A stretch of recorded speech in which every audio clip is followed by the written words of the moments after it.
In this program, I'm going to try to show you all the fundamentals of golf shot making that I've learned and applied in my own game over the past 30 years.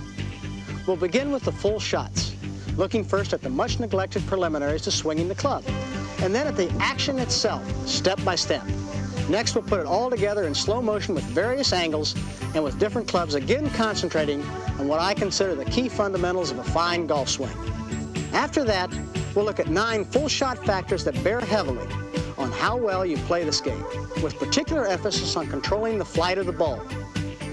Next, we'll look at the basics of the short game, the scoring shots from wedge play right on through the putter. Finally, my lifelong teacher, Jack Grout, will join us to offer some thoughts on learning and improving at golf. Okay, let's go to work.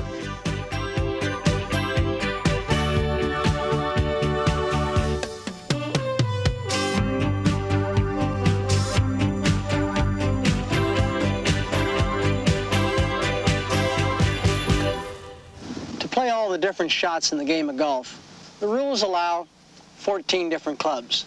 But fortunately, you only have to learn basically one swing.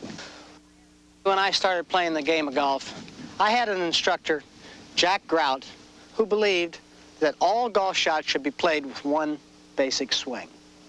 He felt like the grip should be the same for all shots, the aim should be the same for all shots, the ball position should be the same for all shots, and the basic swing arc and plane should be the same for all shots. The only variables were the length of the shaft, the loft of the club, and whether the club face was closed at address or open at address to produce a draw or fade. Otherwise, the golf swing was the same throughout all clubs.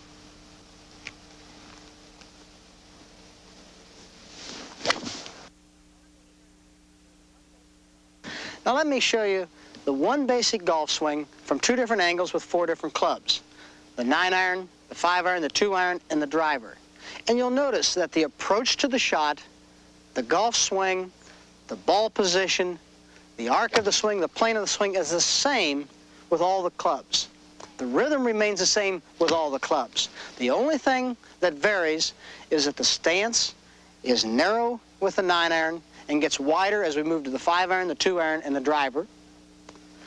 The ball is further away as we move from the 9-iron, the 5-iron, 2-iron to the driver. The swing becomes a little bit longer as the clubs progress, only because of the length of the shaft. But the golf swing and the approach to the shot remains exactly the same through all the clubs. And I think that's important in learning how to play the game of golf.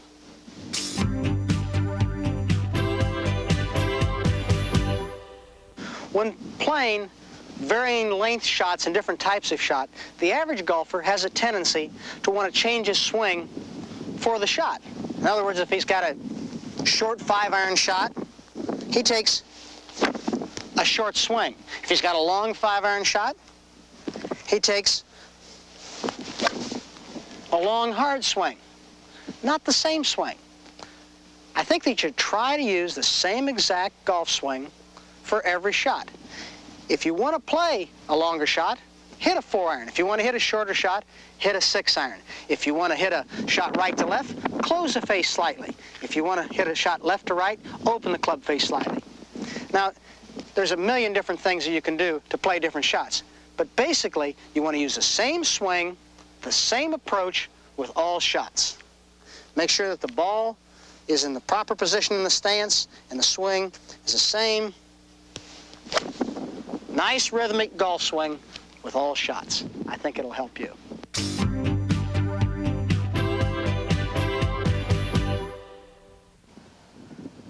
The grip is the simplest and easiest fundamental, and also the most important fundamental in the game of golf. A good grip allows everything in the swing to happen naturally. What is a good grip? What are the elements of a good grip? Well, let's try to do as many things as natural as possible. First of all, let's let our hands hang at our sides. Now, as the left hand's hanging down at my side, that's where I want the club to fit, just where the way the left hand hangs. My right hand, as it's hanging to my side naturally, I just bring it up as though I was shaking hands with somebody, and I put it on the golf club. That puts both hands on the club in a reasonably straight fashion. Whether you use an interlocking grip, an overlapping grip, or a full finger grip, I don't really think makes much difference. It's a matter of personal comfort on how you connect your hands. Now, the left hand is the strength of the golf grip. It has to be the support. So the golf club passes diagonally across the palm of the left hand. If you were going to hit somebody, let's just say with the back of your hand, you wouldn't flick them with your fingers. You'd hit them with the strongest part of your hand, and that's the back of your left hand. And that's what I want the golf club sitting directly behind that.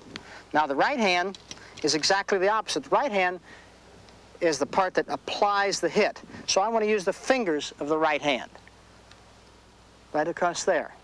Now, why do I want to use the fingers? Well, if I were going to throw a ball, I wouldn't put it in the palm of my hand. I'd put it in the fingers of my hand, so I have something to snap it. So the combination of strength and hit are the two elements of the right and left hand put together straight on the golf club to produce a good grip.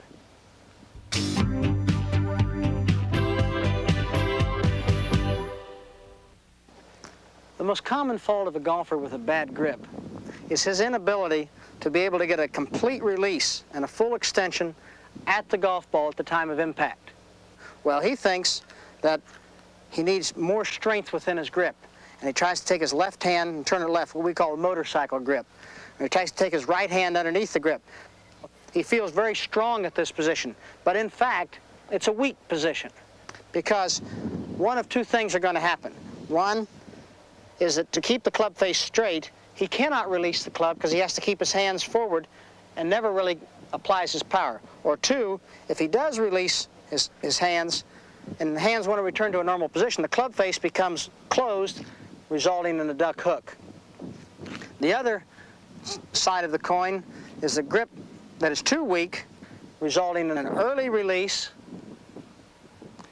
and a loss of power, or if the hands are kept to the golf ball, results in an open face at impact.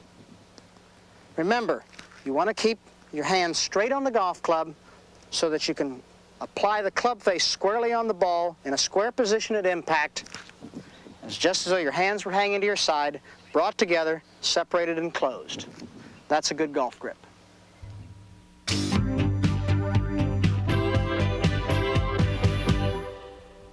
The best golf shot in the world really doesn't make any difference if it isn't aimed at the target. I want to show you a simple way of how I go about lining up a golf shot, and I think it'll help you.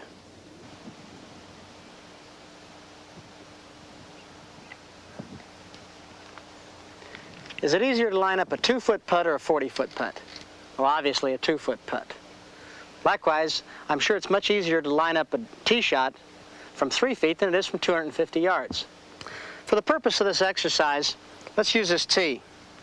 Now, that's illegal to do that during a round of golf, but when I am playing a round of golf, I try to pick out a spot, whether it be an old tee or a piece of dirt or a divot or some grass, something that's readily identifiable. And I try to draw a line from that spot back through the ball. So I'm sure you've seen me walk back behind a shot on television many times and do this, and what I'm really doing is I'm looking down the target line. I've picked a spot, I've got my ball, and I've got the target. And I try to draw a straight line between all those three spots. So let's see, this tee here looks, well, it's pretty much on line with the target. So I'm back here, I'll look at it, I'll walk up to the ball, and what I try to do is I try to take a parallel stance with the line that I've drawn, this imaginary line that I've drawn back through the spot, the ball, and the target. Now, of course, when I take a parallel stance, I then can get the ball right off the right spot in my feet. And of course, I do not want my lines converging. In other words, I do not want my feet working to the right of the target or at the target. I want them parallel, not converging. So here we are. Parallel lines. We know the ball's in the proper place in the stance. I look up for comfort, And now I'm ready to hit it.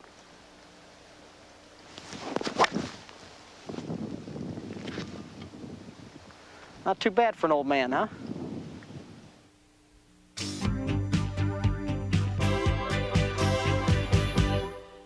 Tell me if you know this fella. He goes to the practice tee, hits the ball beautifully, stands up on the first tee, hits it 20 yards out in the trees, and spends the rest of the day changing his swing and his grip.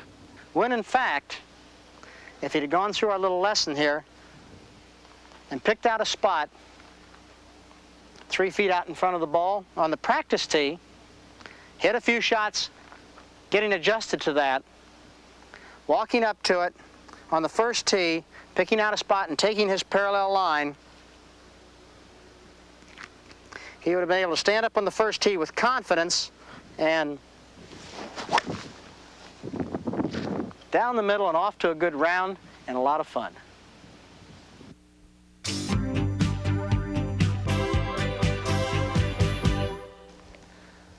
The more things you can do right before you swing the golf club, the easier the game of golf becomes.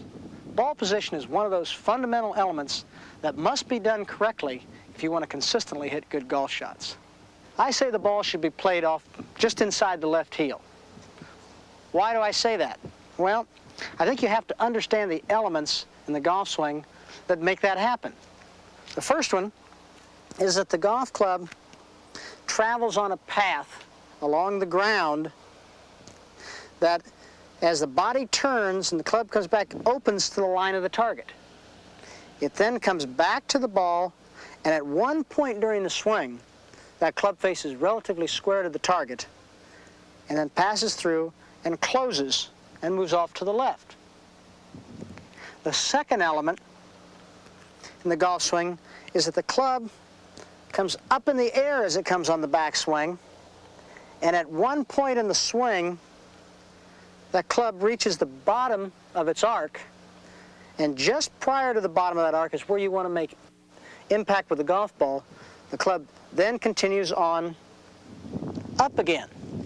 So it's the convergence of those two elements which dictate where you want the golf ball played in your stance. And for most people, as you try to move to your left side, that position will occur just inside your left heel.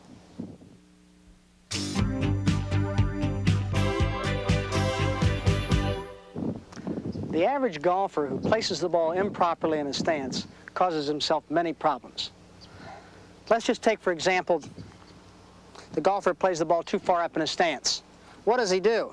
Well, if he were corrected addressed, he would be here. Well, now he's got to move up. He changes his shoulder, his head position, and his body angle. And his results are probably that he'll swing outside and down across the ball and hit down on it very sharply and not get a very pretty shot. Now, the golfer who plays the ball too far back in his stance, just the opposite problem happens for him. His body angle becomes too far back, his shoulders become closed, and he swings on a much lower plane back here, and he swings more up on the ball and usually hits the ball high to the right. Or you might sometimes see the fella who swings out over the top too. So he causes a multiple of problems, but it's all caused by the original position of being back behind the ball. Obviously, the correct position is off the left heel. To try to help yourself with off the left heel alignment, think in terms of having a perpendicular line to the line of your target or where your feet are going. Try to place that off the left heel, and if you can do that and think about it shot after shot, I think your chances of being consistent are certainly much greater.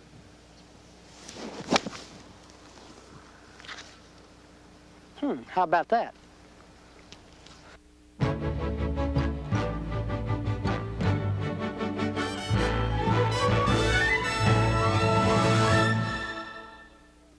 I know a lot of golfers find what we've just been talking about pretty boring, but the hard fact is that grip, aim, posture, and ball position account for at least 80% of good shot making. Keep that in mind as we now get into the swing itself.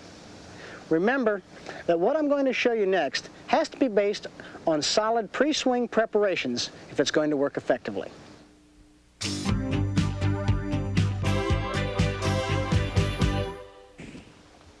The single most important element in swinging a golf club is a steady head. Without a steady head, all the other fundamentals go out the window. Fortunately, the good Lord put my head right in the middle of my body, as he did with most of you. Let's try to leave it there when we address a golf ball and when we play a golf shot. As we stand up over a ball, if our head is in the center of our body and we bend over slightly in the waist and where the club hits the ground is our address position, that is where we want to leave the head. Now, at that point, I like to feel as though I have a stake driven down through my head, down through my body, and into the ground. And I rotate around that stake when I play a shot. It sets up a slight hip-forward body angle, simply because my right hand grips down the club further than my left. And that body angle is in this position right here. Now, I try to maintain that body angle and my head position throughout the golf swing. So as I turn, you notice that my body stays at the same angle and remains in that angle throughout the golf swing. Now, why is that important? Well, if I move my head off the ball, I now get into a position where my body angle is back here, behind the ball, and it really dictates that the ball should be in a different position. Likewise, if I move my head forward, it does exactly the opposite on the other side of the ball. If I start with my head in the wrong position, then to get back into the right position, I have to move my head forward. And really, you don't want to be moving your head because you have just too many variables. So let's try to keep our head right in one spot and leave it there throughout the golf shot.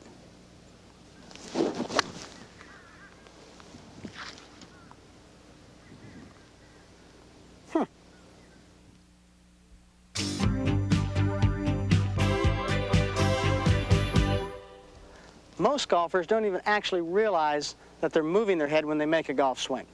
Good or bad, doesn't make any difference. Everybody has a tendency to move it a little bit. I think the average golfer, I'm sure you've seen him, he'll stand up to a ball and he not only can move it back and forth, but he'll move it up and down. And he'll give it a little bit of a, and he say, oh my gosh, he says, and he turns to his pro and he says, hey pro, what am I doing wrong? Well, the pro really doesn't have anything to start with, because he's thrown all the fundamentals out of the window by moving his head all over the place. Now, when I was growing up, I found a method of keeping my head still, or at least Jack Grout found a method. He used to grab my hair. It was a little bit painful, but I learned to keep my head steady. And what Jack did was grab hold of my head, and I just hit shot after shot with him holding on to my hair. If you don't have somebody there to be able to hold on to your hair, I suggest that you practice with a shadow and have a shadow out in front of you, and you watch the shadow. And as you swing a golf shot, you watch and see that your head remains steady and doesn't go up and down or back and forth, because you can see that on your shadow. So let's review a second here. What are we trying to do? Well, we're trying to figure out a way to leave our head in the center of the body so the rest of the fundamentals of the golf swing are valid. And if you do that, you've got a good chance of playing some good golf shots.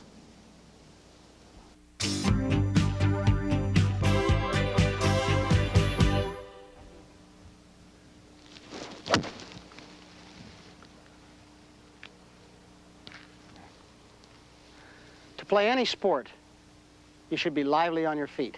Golf is no exception. Foot action determines so many things within the golf swing that it's almost indescribable. Balance, timing, tempo, rhythm, all the things that are necessary in being able to do all the other things that you need to do in a golf swing. Your feet must remain lively and they must work. Now let me show you how Jack Grout taught foot action to me when I was a youngster. He started with the short golf clubs, and he told me to roll my ankles, roll my left ankle in, roll my right ankle in, roll my left ankle in, roll my right ankle in. And as the clubs got longer, he then allowed the heels to start to leave the ground, because he said he wanted to make sure that my hips remained level throughout the golf swing. So as the clubs got longer, I came a little bit off the ground with my left heel, a little bit off the ground with my right heel. Let me show you 3 golf clubs and 3 shots and how I think they should go with these clubs. This is a pitching wedge, and with a pitching wedge, my heels will pretty much remain on the ground. My right heel will come off the ground just a bit at the finish.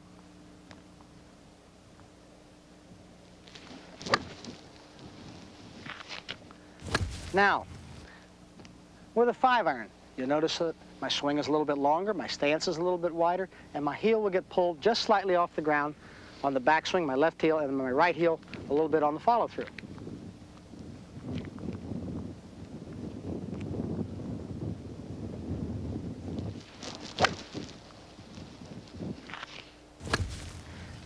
And now, with the driver, this is about as far as your heel should get pulled off the ground.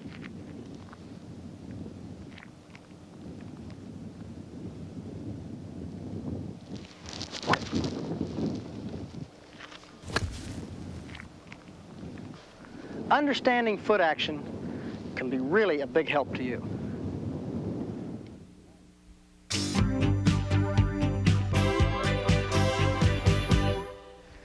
The average golfer tries to make his feet either the dominant part of his swing or no part of his swing.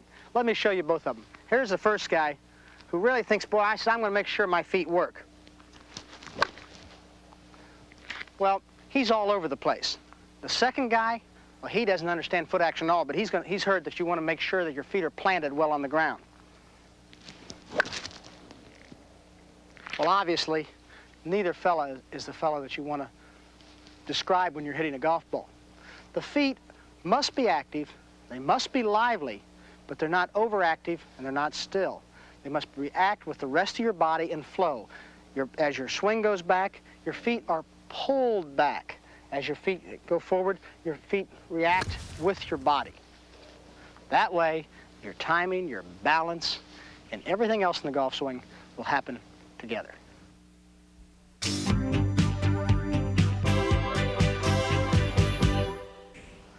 How many times have you heard someone say, you're swinging too fast? Swing slower.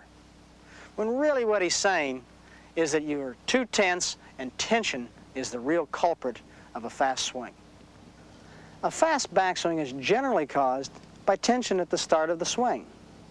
Well, what do I mean by the start of the swing? Well, as I'm standing up over the golf ball,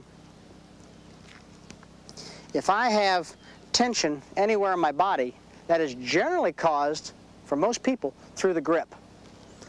If I'm tight with the grip, then my arms become tight, then my shoulders become tight, then my upper body becomes tight, and if I'm tight everywhere else, then my legs are tight. Now, really what I want to do is I want to be very loose with all parts of my body. I want to be very relaxed. I want to keep in constant motion until I'm getting ready to hit the ball. And I want to make sure that everything's relaxed so that I can start the club away from the ball very smoothly and very relaxed. Okay, well, how do I do that? Well, I think if you have tension in your grip, then it transmits through the body.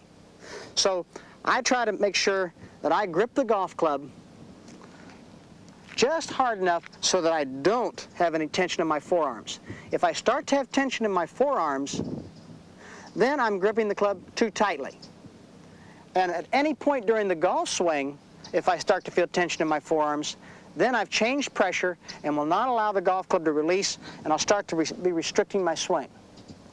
That is obviously bad. So I want to make sure that I do what I call soft forearms throughout the golf swing. That means that my grip is nice and loose, my forearms are soft, and what it does, it allows me to keep the tension out of my whole body and thus promote a slow takeaway and a smooth golf swing.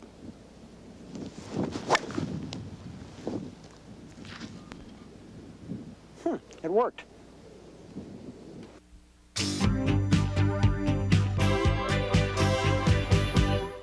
The average golfer. Well, I've got my hands tight enough, got my arms tight enough, my legs are locked. Now I'm ready to go, but I'm so tight I can't move. And he jerks it away. The club head must swing. And of course, to swing it slowly, it has to be without tension. So I see a lot of average golfers and I say, okay, keep yourself constantly in motion and feel as though the head of the golf club weighs a ton. And you just sort of, with all your effort, you're relaxed and then you sort of pull it away and let it swing away. And if you can do that, I think that you can get it away with a nice smooth effort and get a nice release and swing without tension. So remember, if you take the tension out of your grip, it'll take the tension out of your body. If you can keep in constant motion, you have a good chance of making a nice, smooth golf swing. How's that?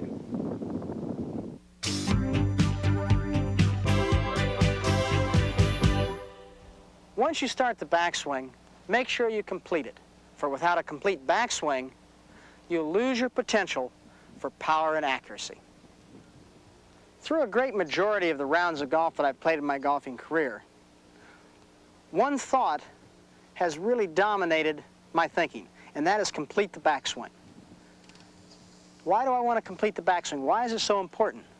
Well, there are two elements in the golf swing which we're all trying to achieve, and that's power and accuracy. And if we complete the backswing, we have a chance to deliver both of these simultaneously at the golf ball at the time of impact. First of all, power. Power is gathered by a turning of the body, a turning of the upper body and the lower body, and a completion of the backswing with the club going to a parallel position. At this point, the lower body uncoils first, bringing the upper body, my hands, the club, and the club head last behind it into the power position and delivering the power. Secondly, as far as delivering accuracy, I want to make sure that whatever line I take the club back on, I bring the club back approximately on the same line. So if I take the club, and for most shots slightly inside, back to this point here, where it's again in the same position I was in the power position, I want to release it right from that same position, right back down the same line, so that I can have both my power and accuracy happen at the same time.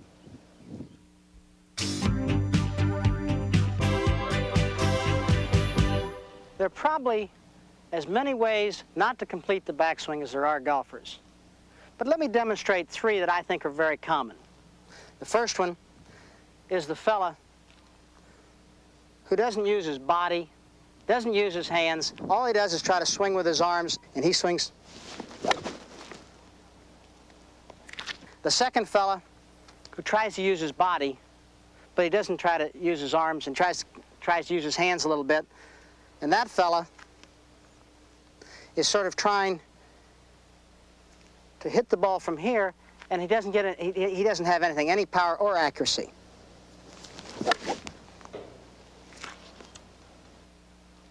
Now the third fella who says, well, I'm going to complete my backswing, you know, he's going to do that, so he's going to not use anything but his hands. So he gets back, he says, okay, I've got it. He says, how about that?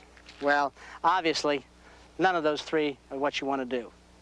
What you want to do is make sure that you use all the elements of the golf swing, and that is, we want to use our hands, we want to use our arms, and we want to use our body back and through. I frankly prefer that one.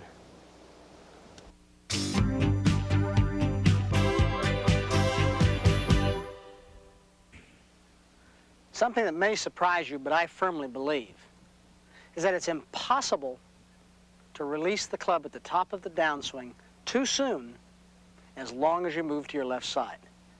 First of all, let me explain to you what the downswing really is. It's the application of power and accuracy through the release of the golf club from the feet up. Okay, now let me explain those elements to you.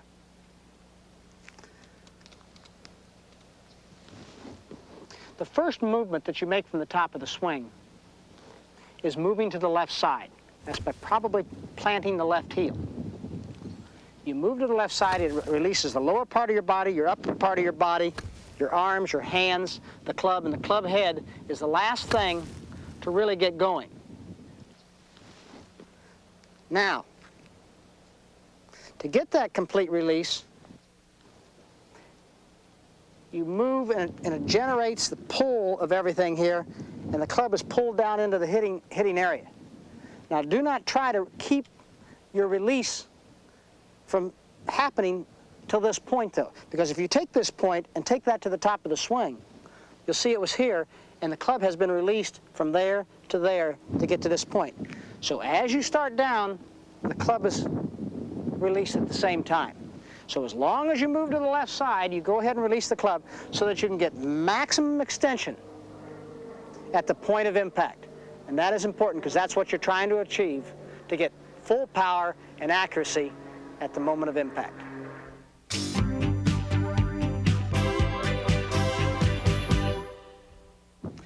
Let me show you the two common faults that are made on the downswing. Not moving to the left side and not releasing at the top of the swing.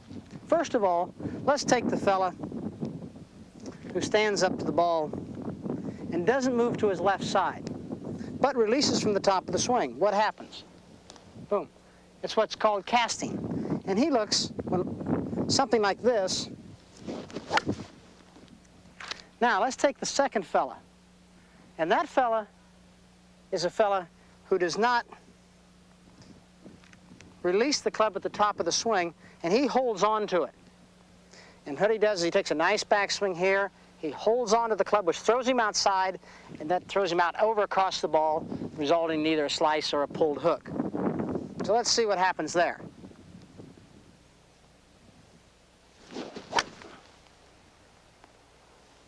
That doesn't look very good either. Now, let's try to show you what should happen. First of all, you obviously want to complete the backswing. Swing the club slightly to the inside. At the top of the swing, at this point here, we move to the left side and release the club. And it should look something like this.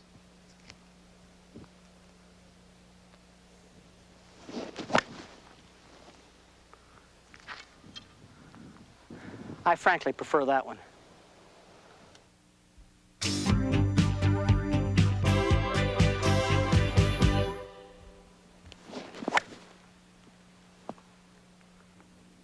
The follow-through, I said, could be a great teaching aid. Well, how can it be a great teaching aid? The golf ball's already gone. Well, let me show you. The follow-through is really a mirror of the backswing. In other words, if I'm followed through to here, if I draw that swing back, say, gee, that was the right position to be in here. If my follow-through is over here, and I draw that back, all of a sudden I found that I'm outside going back. Or if my follow-through is out here, I draw that back, now I'm too far inside. If I stand here and all my weight is on my right foot, I say, how did I get there? How did my weight end up on my right foot? Well, I mirror that. It's probably because I have my weight on my left foot on the backswing rather than my right foot. So there's many, many different things that you can pick up from this. Right from the chip shot, right through the driver. If a chip shot, you only take it back this far, you want to take it through only this far. An iron, you take it back this far, you want to take it through this far. A full iron back to this far, through this far. Right up to a driver, which you take all the way back here, and you mirror it here. Obviously, the balance on the backswing's on the right foot. The balance on the follow-through is on the left foot. It can be a great teaching aid if you just take the time to use it.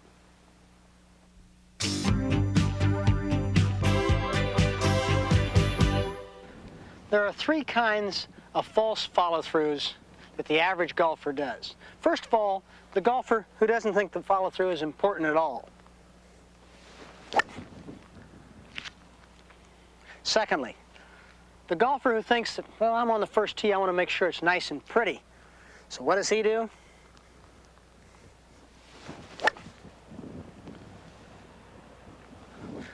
Pretty, but useless. The third fella who thinks you hit the ball with a follow-through. And what does he do?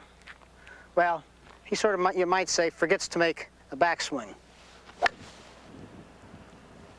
Again, useless. The follow-through should be the mirror of the backswing. If you're going to make a backswing that's only this far, it should only go through this far. They should be the same. So when you're going to take a full swing, you should take a full follow-through. It should look something like this.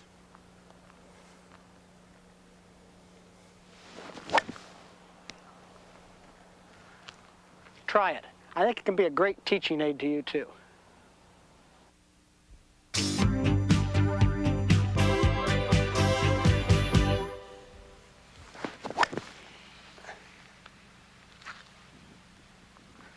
Whew, that went a long way. I bet you like to hit the ball a long way. Well, I do too. So let me show you the elements in my swing that I use to hit a ball a great distance. For me, and I think for most people, a correct grip creates power. Why does a correct grip create power? Well, it allows you to get a total release of the golf club at the golf ball. I try to take as wide an arc as I possibly can going back, and wide an arc as I possibly can coming through. This gives me a very, very flat approach into the ball, and I hit it as much in the back of the ball as possible. 3, at the top of the swing, I am completely coiled. My legs are in a position to where they can really start to drive. My shoulders and upper body are turned. The club is in a full horizontal position. Now, from this point, I drive with my legs, release the golf club, uncoil my body, and release completely at the golf ball. All these elements help do the one thing that is necessary to create power, and that's make sure that this, the club head, moves fast.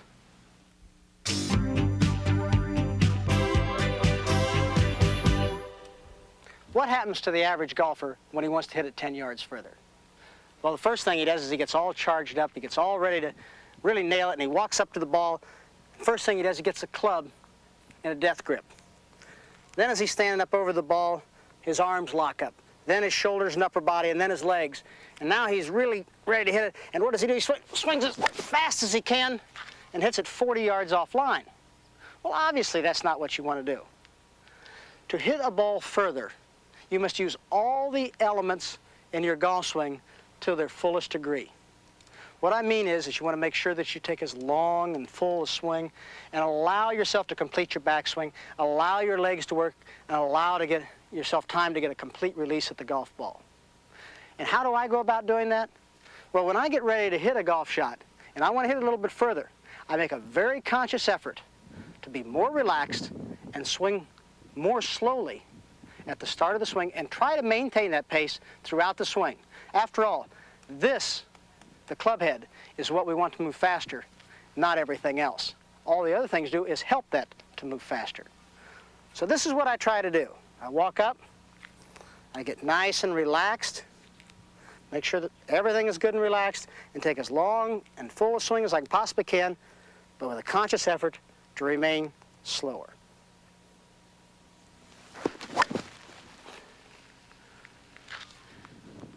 And that was a long hit.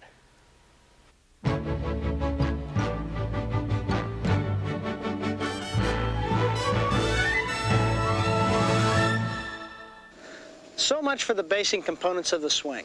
Obviously, a big part of the game is bringing them all together in a smooth, powerful, and repetitive action. And that's what we'll look at now. We've slowed my swing right down so that you can really see what happens. And we'll also stop it momentarily for the maximum emphasis of key fundamentals. Okay, let's go. Very little tension at address. Then everything starts together on the backswing, nice and smooth and unhurried, especially when you're going for a big one. My chin swivels to make room for a big upper body turn, but my head stays very steady. Left arm straight, but not stiff. Shoulders and hips coiling fully around a fixed axis. As the wrists are cocked by the weight of the club head, the hands are well under the shaft, supporting it fully all the way to the top. Notice how the back of the left hand and the angle of the club face remain constant, which means both are staying correctly square to the arc of the swing. Here's another good look at how the shoulders and hips turn together to their maximum coil at the top of the swing, the main source of power in the golf swing.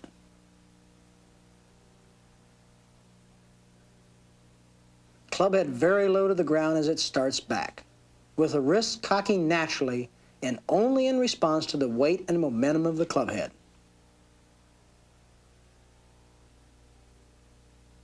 Notice the angles of the swing. My upper body and the club are at almost 90 degrees to each other at address, and they stay pretty much that way throughout the backswing. In other words, the plane of my swing remains perpendicular to the angle at which my upper body is inclined over the ball, which is exactly as it should be. No forward or up or down head movement as the downswing progresses. My head stays exactly where it was at address until well past impact. As soon as I'm moving to my left side, I begin releasing the club with my hands and wrist to be sure of achieving full extension at impact. The lowness of my right shoulder, hip, and heel through impact show I'm staying down properly on the shot, that I'm swinging under and not around myself. I watch the ball very closely, even when it's vanished. In fact, my eyes and head don't move until they're pulled around by the momentum of the follow-through. Notice the full stretch of the left side approaching impact and on into the finish, indicating a complete release at impact, your #1 goal on all normal golf shots. I like what I see here. Head back and down until well beyond impact. Hands supporting the club, body well balanced, indicating good rhythm and tempo. Notice again how the feet and legs initiate the change of direction, and how everything else follows their lead in the early stages of the downswing.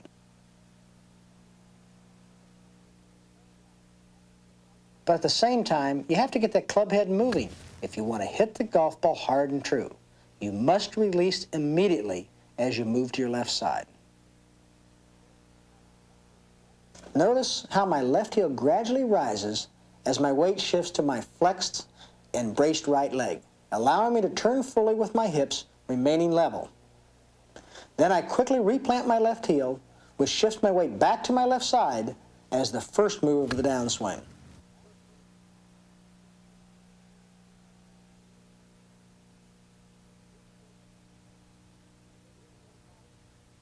A good full body turn underway again here, with the left shoulder and knee well behind the ball at the top, and the shaft pretty much parallel with the ground. Then as I start down, notice the quietness of the club. No jerks or bobbles. This allows it to properly mirror its backswing path through impact and beyond. Notice how, as they naturally follow the body turn, my hands in the club swing progressively more and more to the inside of the target line right from the start. This produces a fairly deep position of my hands at the top, which sets up the club head delivery from the inside. That's absolutely vital if you want to play this game well. As I reach the top, the club shaft is correctly at 90 degrees to my shoulders, which, because of my big turn, angles the club a little to the right of the target. Then watch how the body uncoils, with everything working from the ground up. Again, this is essential to hit from the inside.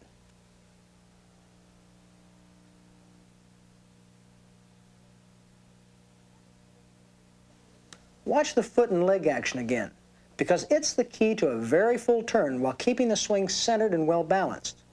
Even before the club head's gotten all the way back, you'll notice I've replanted my left heel and am beginning to push off my right instep.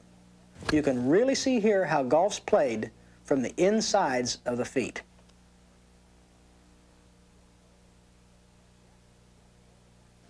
Left knee pulled well behind the ball, as the right leg remains a solid brace for the body's coiling action. This allows me to make a quick transfer of weight to the left side coming down, which pulls everything else around in sequence. Hips, then shoulders, then arms, then hands, and finally, the club head.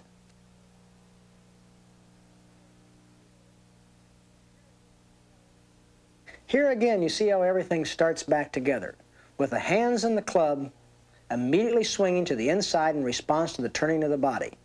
Then note how the club is released right from the top, allowing me to deliver it along that same inside path and also to reach full extension, left arm and shaft in a straight line at impact. Notice how freely my left leg moves as my body coils.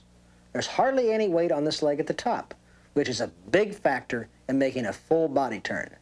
Notice, too, how the right shoulder and hip are still behind and beneath the left shoulder and hip at impact. Another sign of complete club head release. From overhead now, watch how the club face gradually opens relative to the target line but remains constantly square to the turning upper body. Then coming down, these actions are reversed until the club head arrives momentarily square at impact, then closes again as it swings into the natural follow-through. All perfectly responsive to the rotation of the body, with no manipulation by the hands, wrists, or arms. This time, watch the path of the swing, the arc of the club head. As everything begins to turn away from the target altogether, right from the start, the club head swings progressively more and more to the inside, in sync with the coiling of the shoulders.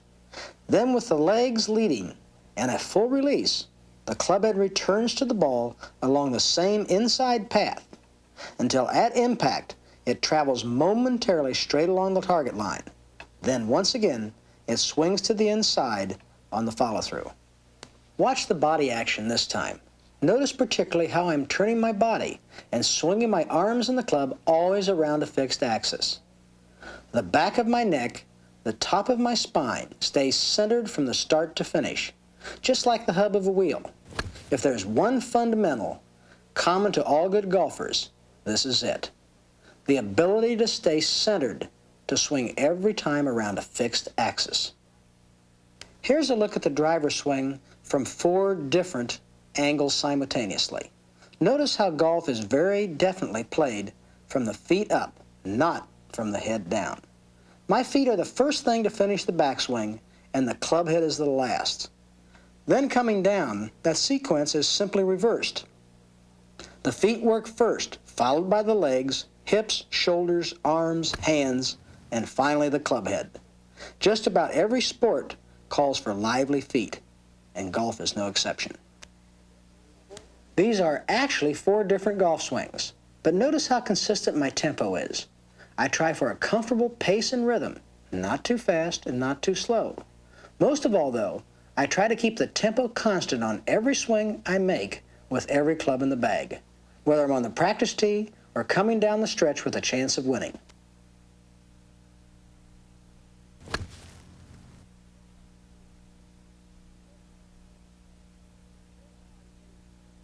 Notice how I'm hitting the ball with the head of the club, not with my arms, not with my shoulders, not with any part of my body, but with a weight at the end of the stick, with a club head. Always remember that you can get distance only from club head speed, never from body force.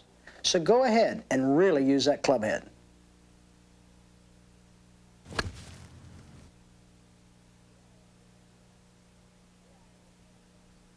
Here I am with a 5-iron, and it's exactly the same golf swing, except that the shorter shaft automatically brings me a little closer to the ball, inclines my body a bit more, and produces a slightly less full backswing. Otherwise, no changes from the driver swing in mechanics, tempo, or any other element. And this applies, of course, with every club in the bag for all normal shots. Looking down the target line, and again you can see I'm a little closer to the ball and more inclined from the hips due to the shorter shaft. Other than that, though, I'm swinging exactly the same as I did with the driver, except on a slightly reduced scale. If there's a secret to winning golf, it's repeatability, which is why every good golfer strives to build one solid, fundamentally good golf swing. Notice the fundamentals still at work here, swinging as always around a fixed axis, and once again being sure to get a good proportion of my weight onto my right foot in the backswing. If you don't shift your weight away from the target going back, there's no way you can properly transfer it towards the target coming down, which will always cost you distance and accuracy. I try to keep myself as free of tension as possible throughout the entire swing with every club, and particularly in my hands and forearms. Get too tight in the hands and forearms and the tension will flow from there to the rest of your body. A good golf swing is one continuous flow of motion, and the more tense you are, the less smoothly and fluidly the motion can flow. Now down to the wedge, and again notice that nothing basically changes except distance from the ball, the angle of body inclination, and the progressively smaller scale of the swing, all created by the shorter shaft and the decreasing need for power as opposed to accuracy. The fundamentals are still there, coiling and uncoiling around a fixed axis, a nice smooth weight shift back and then forward, and full releasing of the club for maximum extension at impact.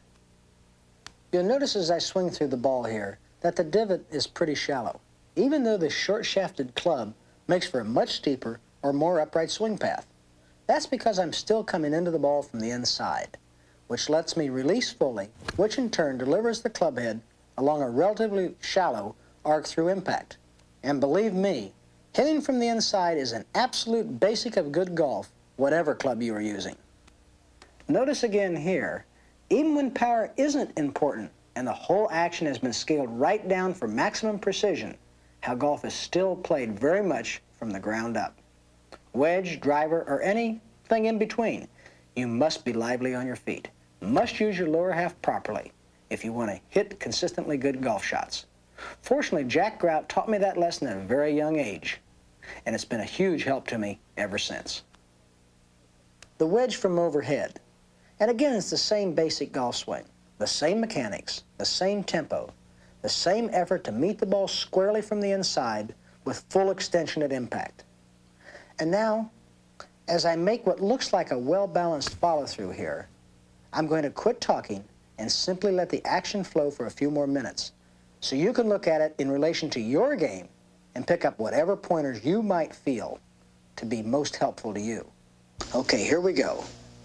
Reversing ourselves back through the wedge, and then the 5-iron, and finally the driver.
Golf might be a lot easier if there was no wind and no slopes, but it'd also be a pretty dull game.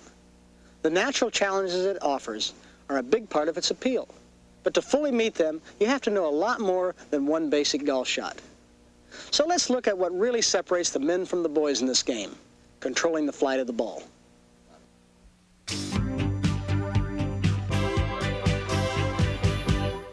The most frequently hit shot in golf is the slice or fade.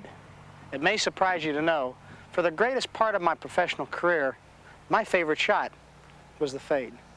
Why did I hit a fade most of my career? Well, first of all, the straight shot is not only the hardest shot to hit in the game of golf, but the only time it'll go at the target is when you hit it. Otherwise, it's going to be moving away from the target with a hook or a slice.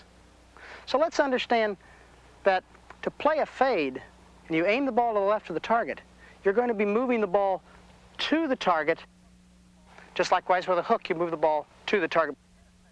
Now, to hit a fade, all that I do is instead of having the club face square at address, I open the club face slightly at address, and then I aim slightly to the left of the target.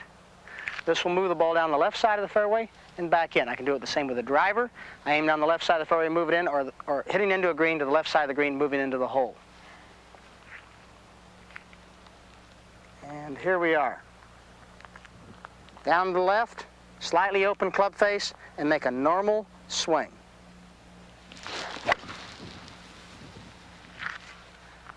Should produce a nice little left-to-right fade. Now, how much do you open the club face? Well, that's a matter of personal preference, and the only way you can find out is for you to get on the practice tee and experiment a little bit for yourself.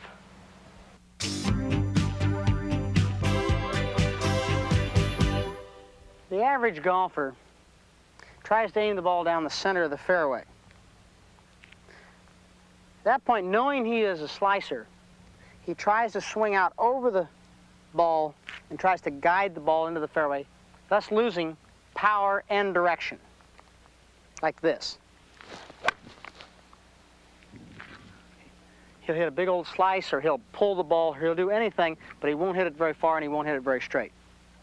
Now, really, I don't mind a fella being slightly outside. If he's going to play a little slice, that doesn't bother me too much. But let's aim down the left side of the fairway like this, and the fella feels like he has to swing a little bit to the inside to control the golf ball. So let's just open the club face slightly, aim down the left side of the fairway, try to swing from the inside so we'll retain our power and our slightly left to right shot for direction. He's going to have more power, he's going to have better direction. Now let's remember, to retain your power, you want to use the same swing for all golf shots, including the fade. Let's just aim the ball to the left and have a slightly open club face to give you the tendency to fade the ball. How much you fade it is a matter of experiment, which only you will learn by practice.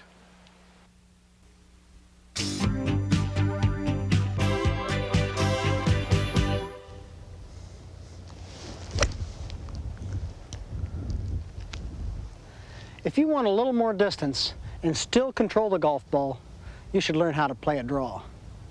To hit a draw, I think you should first understand what produces a draw. A draw is produced not by coming in to the ball with a square club face, but by coming into the ball with a closed club face, or the club face turned in at impact. Now, I don't want to change my golf swing to play a draw.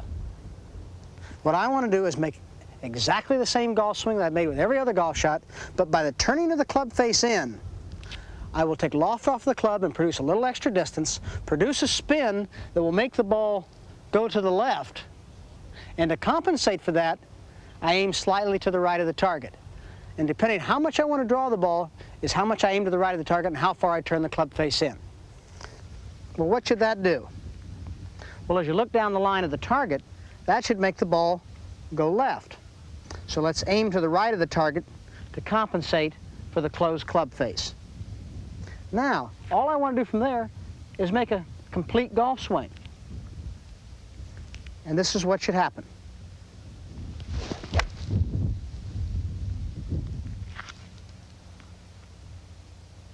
Not bad.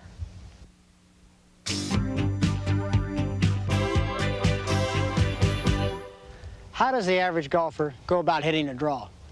Well, he's been taught to first of all move his left hand over here, move his right hand under here, okay? Now, he's going to close his stance, he's going to bring his right foot back. Well, now he's got to take the club to the inside, which he pulls it back in here, and then he's got to make sure as he goes through the ball, he's got to roll his wrists over to close the club face, and it looks something like this. Oh boy, wasn't that a nice, pretty little draw? Let me see you do it again.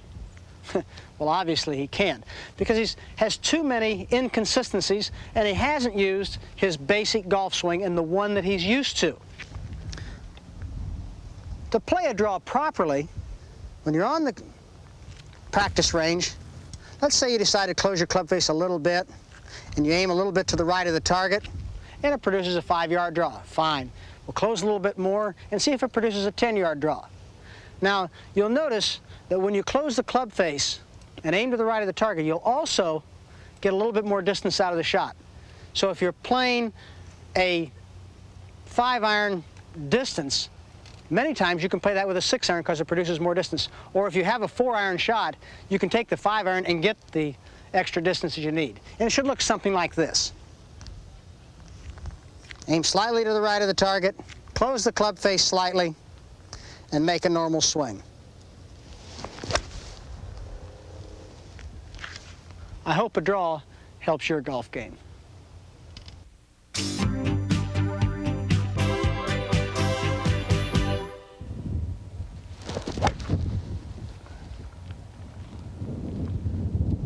Hitting the ball high, it's really not that difficult to do if you understand the principles, and it can really be a lot of fun.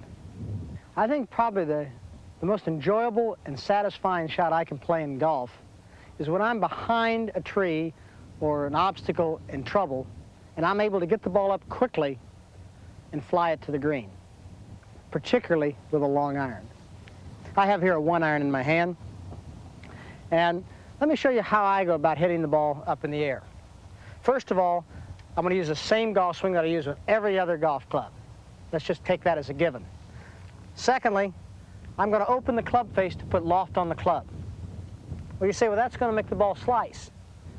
It is if I place it off my left heel.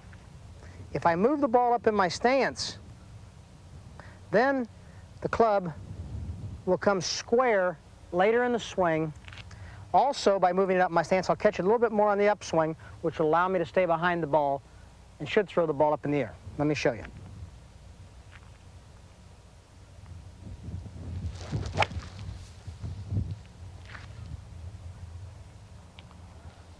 Well, you might say that that'll also make the ball go shorter.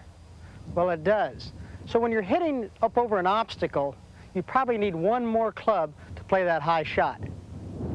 But also remember, when you're playing downwind is the other reason you're going to play a high shot, to stop the ball quickly on the green, so that the wind will compensate and give you the extra distance you need, and the high shot will stop the ball quickly.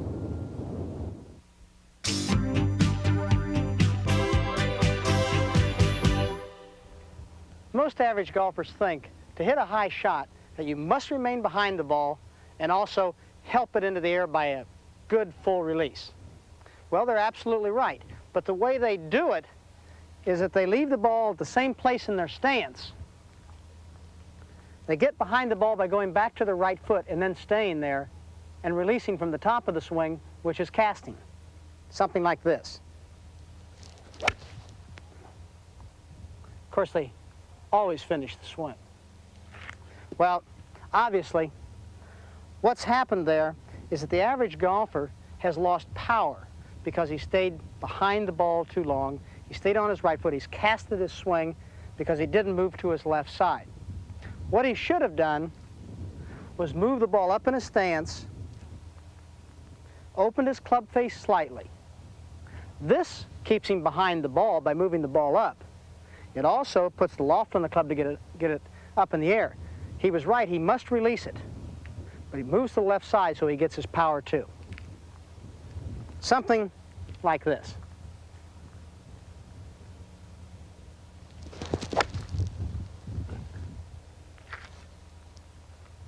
You can do that too. Just give it a little bit of a try.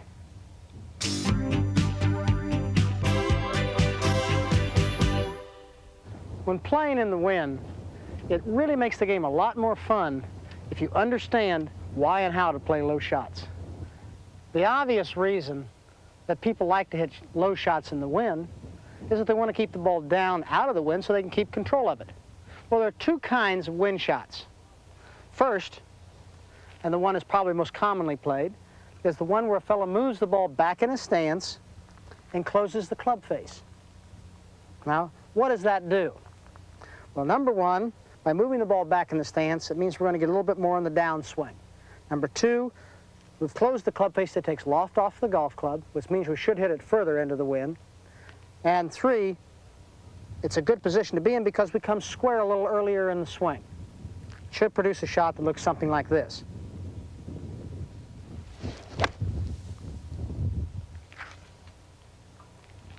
Now, the second method of hitting a ball low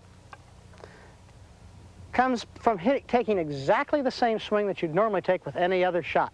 All you do is reduce the length of the golf club and take a longer club, meaning if you have an 8-iron shot, maybe take a 6-iron and go down the shaft 4 or 5 inches and do exactly the same thing you would with any other golf shot. What does this do? Well, having less loft will keep it lower, the shorter shaft will make it go shorter, and you're not really hitting the ball quite as hard because you don't have as long a shaft, and you're going to produce less spin, which will throw the ball or keep the ball lower in the air. So here we are. Right here, normal swing.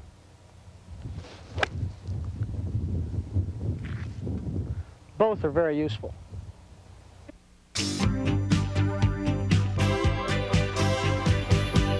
The average golfer, not enough club in his hand, and hits it too hard in the wind. What does it do? The ball goes out low, shoots up in the air, ends up 20 yards short of the target.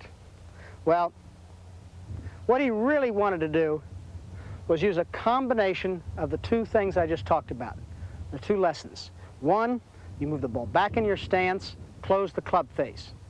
Two, go down on the shaft.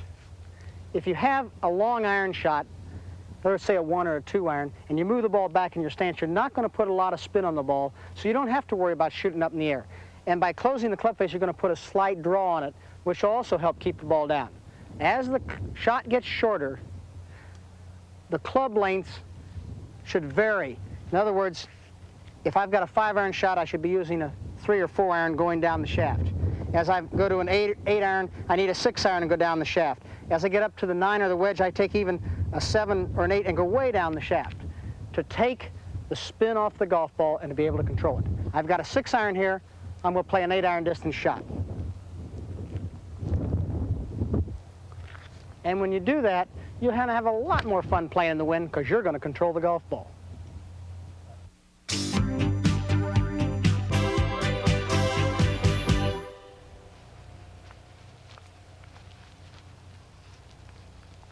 You know, golf isn't always played from tees and level lies. Sometimes we get an uphill lie, and that can be a lot of trouble. Let me show you how I play it. An uphill lie can be a very awkward shot. So to try and play the shot, I try to make sure that I do as many things with my body, the club, and my swing that will simulate being on a level lie. First of all, being on an uphill lie will put more loft on the golf club. So if I've got a 7-iron shot, why not play it with a 5-iron and just make it 7-iron length? Now all of a sudden I've got the right length and the right loft for the distance I want to go. Secondly, I really try to use the same golf swing, and I want to place the ball pretty much the same place in the stance. But I'm going to try to shift my weight so that I can make the things happen at the right time. Meaning, if I move my hips a little bit forward, that sets the weight a little bit more towards my left foot and making it easier for me to get off my right foot. I'm going to keep the weight and my hips up there a little bit. To help that, I'm also going to take the angle of my body and try to get it perpendicular to the slope. So that sets myself here with my hips up here, which should allow me to come fairly level into the ball. Okay, let's see what happens.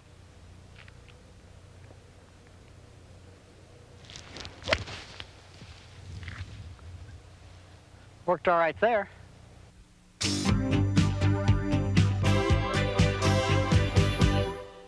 The average golfer tries to play an uphill shot in one of two ways. Usually, he will try to make sure that he gets the ball first. He tries to get his weight up on his left foot. So he moves way up here on his left side, and he hits. And what does he do is he just drives the club into the ground, and the ball never really gets up or goes anywhere. The second method that the average golfer tries, he says, well, I want to make sure I get the ball up off the hill, so he gets his weight way back on his right foot, so he stays well behind the ball, and then he stays right there, and he hits it from there, and what does he do? He hits it straight up in the air and doesn't get any power. Well, obviously, the combination of the two is what we're trying to get to. He wants to get his weight forward so he can get his weight to his left side. We do that by shifting our weight to our left side here. We want to get behind the ball so we swing level the hill by changing our body angle. So let's do that again. Hips forward, body angle back, swing the length of the hill with a club that will simulate the distance you're trying to go. Instead of a 7-iron, let's use a 5-iron and choke it down to a 7-iron length. We then are free to play the shot.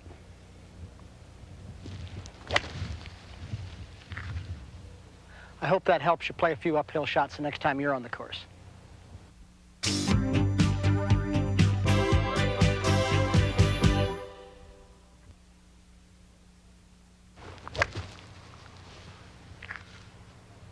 For most people, the downhill lie is the most difficult and awkward shot that they play in the game of golf. Let me show you how I play it.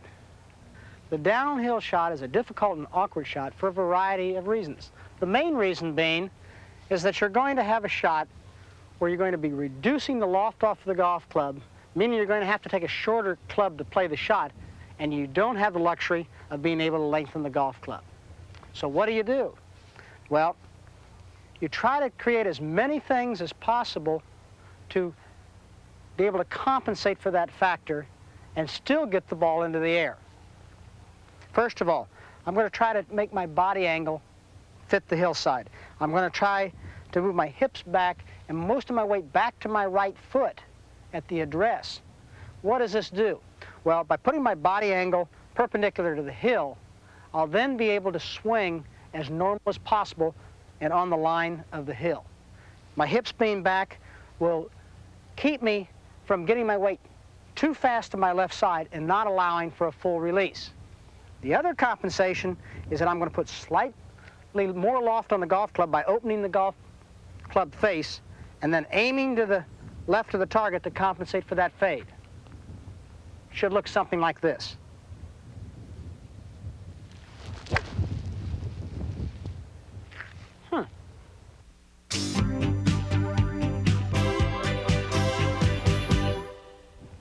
I know this is a complicated lesson, but the problem in playing a downhill shot is to get the ball in the air.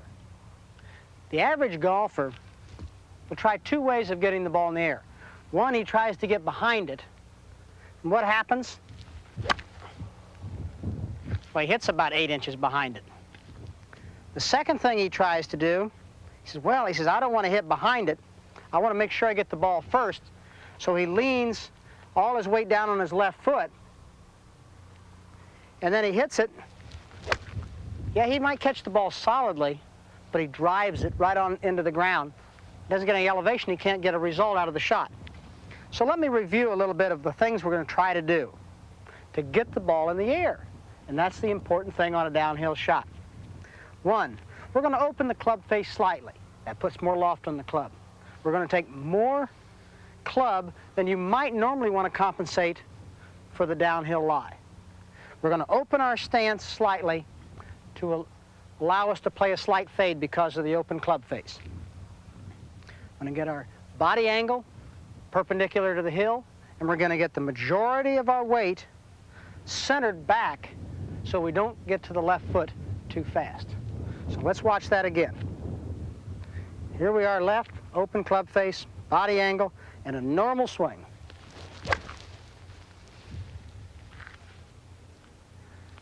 I hope that helps you the next time you get in this awkward position.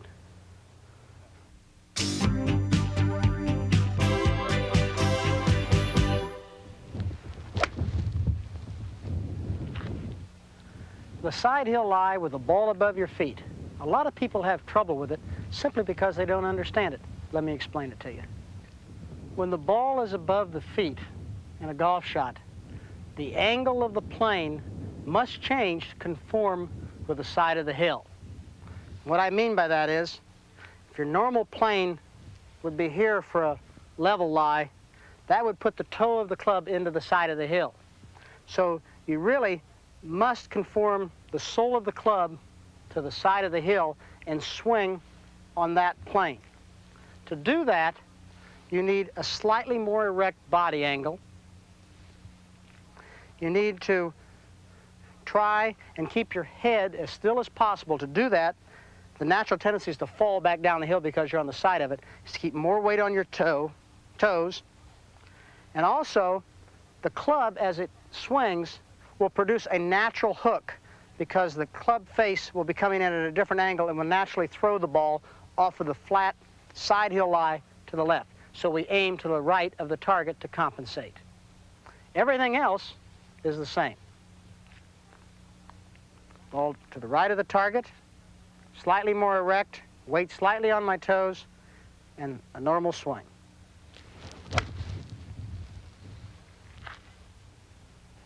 Hopefully we'll get the right results.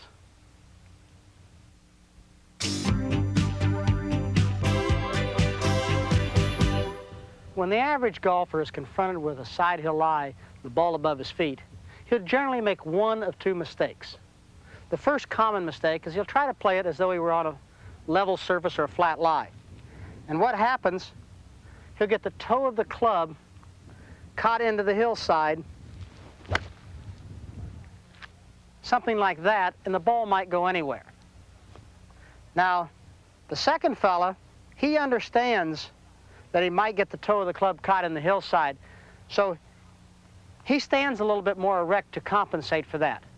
But as he stands more erect, he forgets a little bit about his balance, and all of a sudden, he's standing there and hitting it like this. He falls right back down the hillside. Well, obviously, a combination of those two is what you're looking for. You're looking to keep your weight into the hillside. You're looking to keep a slightly more erect posture to be able to fit the plane of the swing to the side of the hill. And remember that because you're on the side of the hill, the ball will probably hook, so you need to aim slightly to the right of the target to allow for the hook. Then you just go ahead and make a normal golf swing.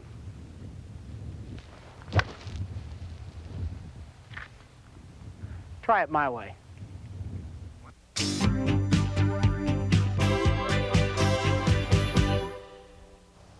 The side hill lie with the ball below your feet is one of the most difficult shots in the game of golf. Let me show you why and what to do about it. First of all, if I were playing a shot with the ball above my feet, I could take the club and allow the sole of the club to fit the contour of the hill by moving up the hill. But with the ball below my feet, as I move the club up the hill to let the sole fit the contour of the hill, all of a sudden there's a point where I can only go so far, and the heel then gets in the way. So what I try to do to compensate for this is I try to keep as much weight as I possibly can on my heels and my middle body back as far as I can. This allows me to keep from falling down the hill. It also allows me to keep my head steady, which is going to have a natural tendency to fall out over the hill. And it allows me to bend my upper body to help fit the contour of the hill a little easier. Now, as I bend over, I also find that if I look down at the club, the angle of the face of the club is going to want to come in at such an angle as to produce a slice. So I should aim to the left of the target and just allow it naturally to happen. This is where I get the extra help that I've needed, in that by moving around on the hill, I'll be able to come up the hill with my swing a little bit more, and this will allow me to avoid as much as possible catching the heel of the club in the ground. So here's what it looks like. Weight back on the heels, bend over at the body, aim to the left of the target, keeping my weight back on my heels, keeping my head steady, and then a normal golf swing.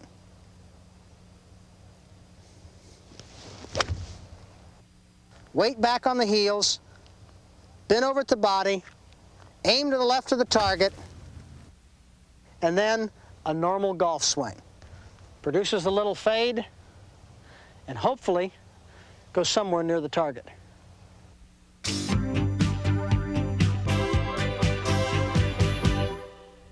When the average golfer plays a side hill lie with a ball below his feet, he generally finds himself losing his balance and hitting the heel of the club into the ground, and the result is a bad shot. Something like this.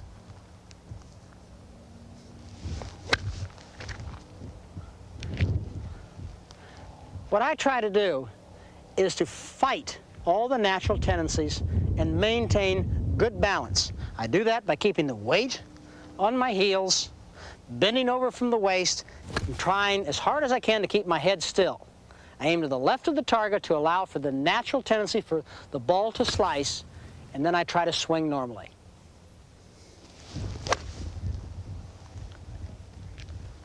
I hope that helps you with one of the most difficult shots in the game of golf.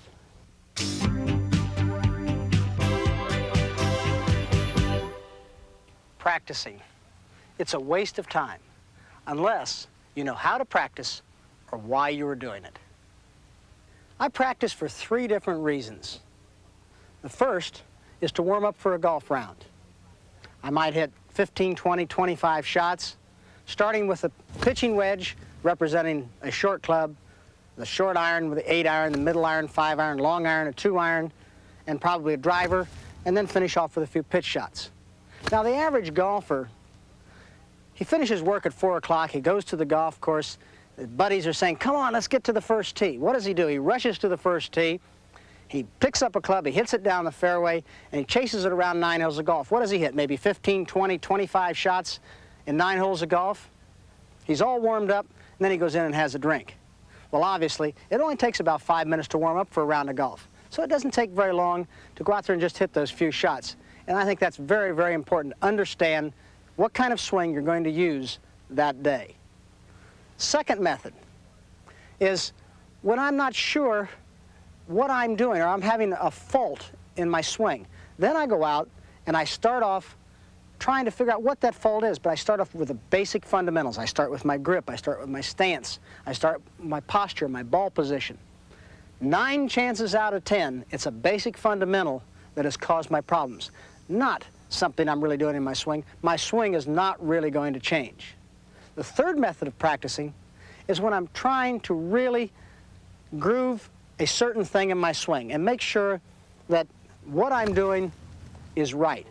Now, I do this a lot after I play a round of golf, whether I've played good or bad. But particularly, even if I'm playing well, I go out and I'll hit a few shots, making sure that I understand that what I'm doing is right, and I understand why I'm doing it. And I don't go out there and hit 500 balls. I might go out and hit 15 shots, I might go out and hit 50 shots, I might hit 5 shots. When I understand it, I've practiced with a purpose, and I get away from it.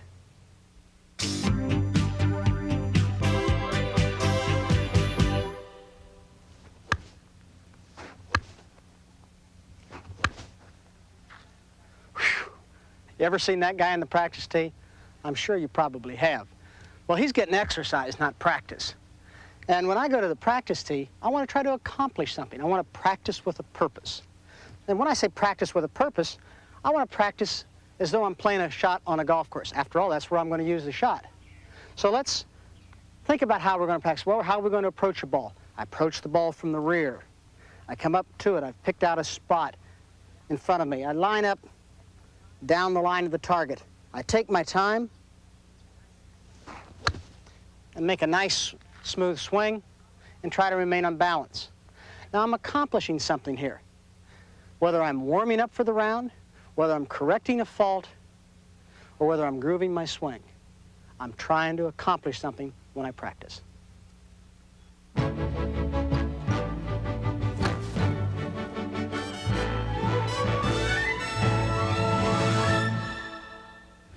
Want to lower your scores without rebuilding your swing? Devote some extra practice time to the short game, and I promise you that will happen. The reason, of course, is that these are the scoring shots, the stroke savers, the area where you can most easily recover from previous mistakes, where your goal should always be to turn 3 strokes into 2 or 2 into 1. Let me show you how I go about doing that.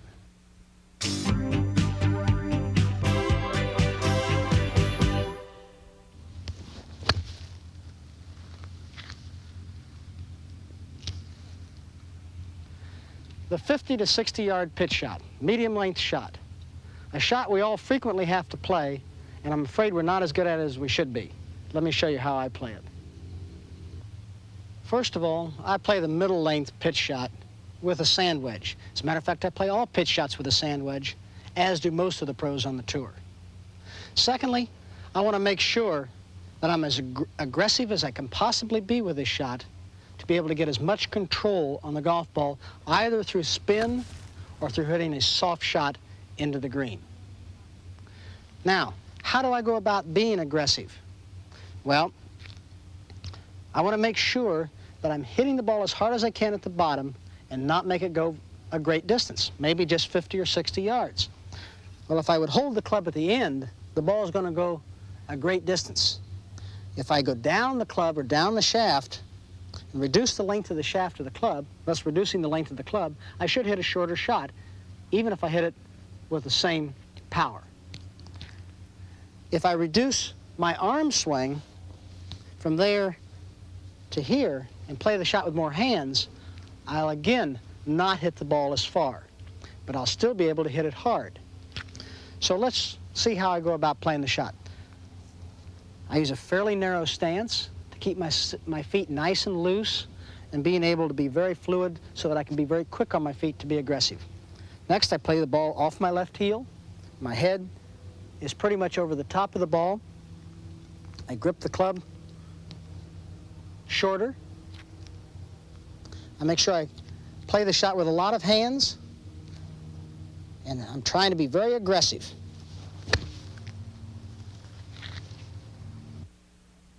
Ooh, that was close.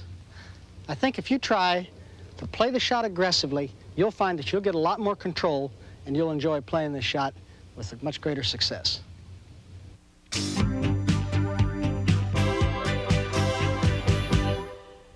There are quite a few ways that the average golfer has trouble playing a middle length wedge shot. But I think the most common is that he takes too full a swing and eases off into the shot. Something like that, resulting in the inability to spin the ball or the inability to control the ball through being aggressive. What should he do? Well, first of all, he wants to get club head speed to get spin, so he needs to use his hands. Secondly, he doesn't want the ball to go very far, so he needs to reduce the length of the club by going down the shaft. This combination, along with quick feet and your head right over the ball, should produce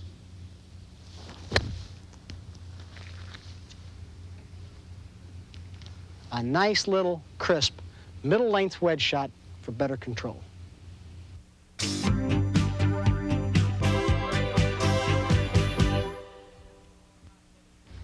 It's essential to know how to hit a short pitch shot around a green if you want to save strokes. One of the biggest misconceptions in the game of golf is that pitch shots are played with pitching wedges. Actually, 95% of the pros play 95% of the shots around the green with a sand wedge. Why do they do this? Well, let's take the design of the sand wedge. The sand wedge is designed so that the flange of the club hangs below the leading edge. So if you sit the club on the ground, you'll find that the only thing that hits the ground, if the club is sitting in the position it was designed, is the flange. The leading edge doesn't get into the ground. If the leading edge gets into the ground, then you'll dig on the shot, as you would if you would use a pitching wedge. Now, the second feature of a sand wedge is the flange and the width of it. You see a lot of flanges that are very, very wide. I prefer a narrow flange because it gives me a lot more versatility in playing off of soft ground and hard ground. So now we figure out, well, how do we use this sand wedge when we go to play a shot? Well, you want to use it as it is designed, meaning that here's the club sitting on the ground as you would find it sitting on the shelf. So I try to make contact with the golf ball as though it had never moved from this position, so that I take the handle of the club and I don't want it to pass the middle of my body until after I've made contact with the golf ball. Now, to make this happen, I use a grip totally different than what I would with a chip shot or with a regular shot. I take a stronger left hand and a weaker right hand, which allows me to be a little freer with the wrist and play with a little bit more hands. And I stand up the ball as I would with any other shot, ball off the left heel. My grip is in that handsy position, as I call it. And then I let the club head do the work, and returning, not let the handle of the club pass the middle of my body until after impact, like this.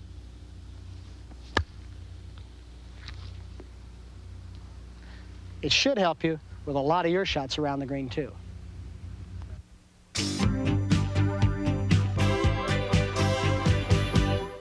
The average golfer either has a shot coming into the green too hot or too soft. He really doesn't have any consistency on it. He either tries to play the ball back in his stance and drill the ball into the ground, or he tries to play the ball up in his stance and tries to lift it up on the green. Well, obviously, he's not going to be very consistent. So what he really wants to do is try to catch the ball at the bottom of the swing, and that's by placing the ball off the left heel and use a great deal of hands and returning the club to its original design position. And I think he'll find himself to be a lot more consistent with that type of shot.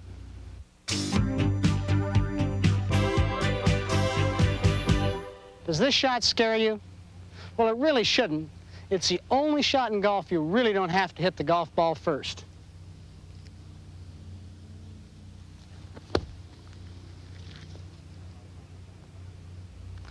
The sand shot is obviously played with a sand club. And the sand club is so designed that it will go down into the sand and out without going too deep because of the flange that hangs down on the golf club. This is the part that controls the depth of the shot.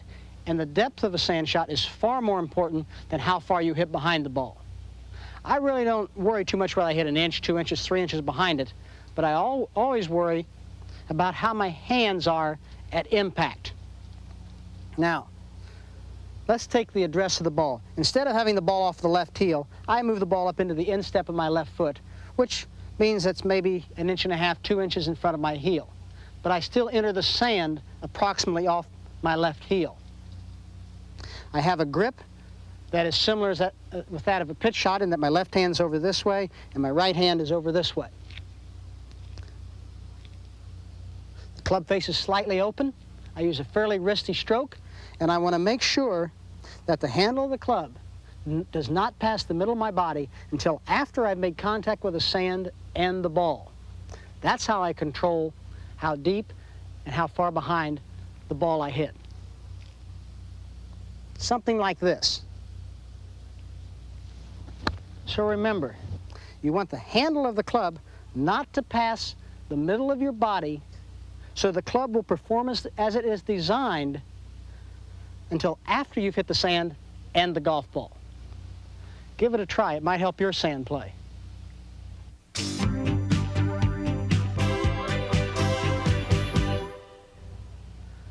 I think the real thing about a bunker shot for the average golfer is that he's terrified of the sand, and he really is afraid to go ahead and just play a nice normal shot and let the club head do the work. The first guy, he tries to help it out of the sand, and he either hits the ball right in the middle and nails it across the green, or he hits it fat and doesn't get out of the bunker. The second fella, he thinks, well, if I take out enough sand, surely the ball's going to come out too. So he stands here, and he's got a big old long swing and tries to drill the club through the sand. Well, really, to play a sand shot, it's a very delicate shot. You want to hit just a little bit behind the ball. You want to let the club head do the work, and the looser you hold the golf club, the better chance you have of letting the club head do the work. So you place the ball off the instep, Nice loose grip, hit it about twice as hard as you would for a normal shot, and let the club head do the work.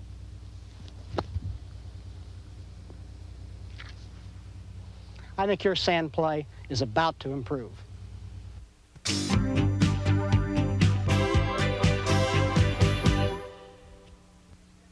Chipping. Its technique is a game in itself.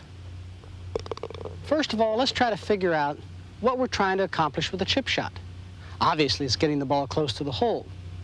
But what club can you get the ball closest to the hole with, generally on the green? Well, obviously the putter. So let's try to simulate a putt as much as possible. So first thing we have to do is get the ball on the green. Well, I try to get the ball on the green with a chip shot as soon as possible, say in the first 3 or 4 feet. Well, let's just take this shot, for instance, here. I've got a 40-foot shot, maybe 6 foot off the green, and I try to carry it 3 or 4 feet on the green. That's maybe carrying it 10 feet and let the ball roll 30 feet. Well, for this shot, I've selected an 8-iron. If I had a longer shot, maybe 60 feet, I might select a 6-iron. If I had a shorter shot, maybe 20 feet, I might try to carry it 10 feet and roll it 10 feet with maybe a pitching wedge or a sand wedge. Of course, a lot of it depends on the cut and the speed of the green, too. But that's how I select a club to try to simulate a putt and get the ball rolling as quickly as possible. Now let's go to technique. The technique of hitting a chip shot is, first of all, in the grip. I want to try to make my hands be as much opposite each other as I possibly can and opposing each other. I use a reverse overlapping or a putting grip. Put my hands opposing them, turn my elbows out.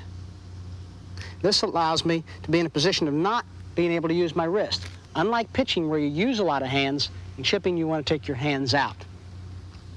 I then make sure that the ball is placed in the back of my stance, somewhere near the right foot. And the worse lie I have, the more I play the ball back. And also, I want to make sure that the club angle, or the shaft angle, is ahead of the ball. And of course, the worse the lie, the more the shaft will be moving ahead of the ball. I take a relatively wide stance. Now I've got the ball placed in the back of the stance. My hands opposing each other. And from this point here, I've got everything locked. I just hit it with my shoulders.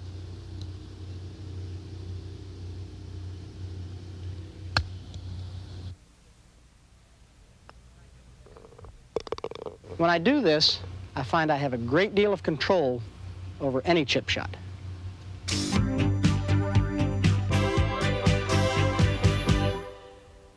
The most common problem of the average golfer is consistency of distance, not accuracy. He tries to help the ball too much and uses his hands too much. So I think if you use this method of taking your hands out of it, your shaft ahead, and hitting it with your shoulders,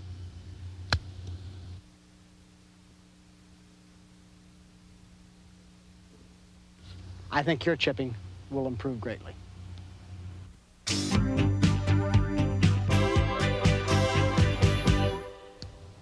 Putting is no different than any other golf shot. Without a good setup, you haven't got a chance. There are 3 basic fundamentals in the setup for putting. First of all is the grip. With the grip, it'll be no different than any other golf shot. I want my hands opposing each other and opposite. I want the right hand, all 4 fingers on the putting shaft, and my left hand has the index finger of my left hand overlapping the last finger of my right hand, and it's called the reverse overlap grip. This is used by 95% of the pros on the tour. And my thumbs are basically down the shaft. Now, that must be comfortable too, so a little adjustment for comfort is fine. Secondly, your eyes should be over the ball. Now, the most important part of over the ball is what I call down the line over the ball. It may be a little behind the ball, which is the way I putt, so I can see the line, or, which is probably preferable, but in a way I wish I probably could have putted, is my eyes directly over the ball. That way I have converging lines and cross on the ball, and that will allow me to hit the ball right at the base of the stroke. With my method, I am slightly behind the ball, so that I'm looking down it and the base of my stroke is a little bit before the ball, which means that I have to make an extra effort to carry my putter through the ball. The other important factor and fundamental is that your arms and your shoulders should always be on the line of the target, whether you use an open stance or the square stance with your eyes over the ball. Now, the reason I use that is because I must be comfortable. And putting is no different than any other shot. You have to be comfortable to be able to hit the shot properly. So here we are. Reverse overlapping grip, eyes over the line of the target,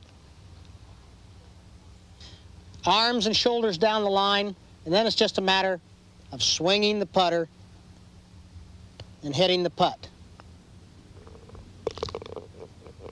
I hope it helps.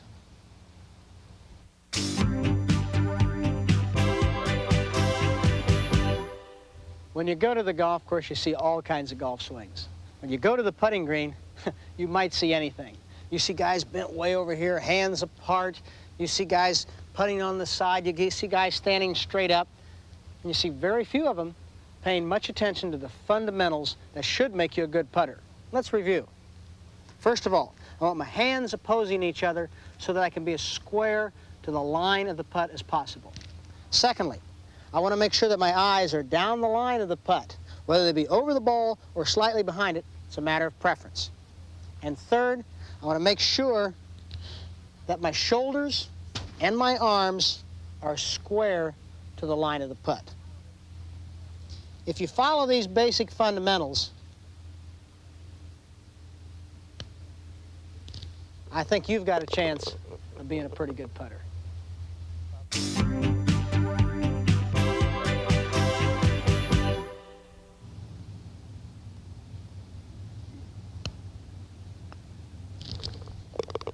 A good stroke is one that is repeated time after time after time. When we're putting, consistency becomes the name of the game. Being able to strike the ball solidly time after time. And I think there are two elements that I think are very important in my stroke that could help you develop your stroke and be a better putter. First of all, is I try to make sure that I putt with my arms and shoulders. I generate my power from my arms and shoulders, and I use my hands for direction only. Once I set my hands, I then allow the arms and shoulders to dictate how hard I'm going to hit the ball. Secondly, is that the pace of the stroke or the tempo of the stroke is developed by the swing of the putter, the weight of the putter swinging back and forth. In other words, if I have a short putt, I take a very short swing and I let the putter swing back for short. If I have a longer putt, it swings longer. But the weight of the putter dictates the pace of the stroke.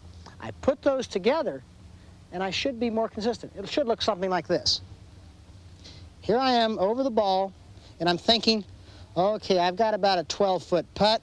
I want to make sure that I swing with my arms and shoulders, and I want to swing the club back a reasonable distance so that I can swing it through with the weight of the putter and cause the ball to roll over slowly and evenly and stay on the ground and give myself a much better chance to be consistent to make all the putts that I need to make when it's important.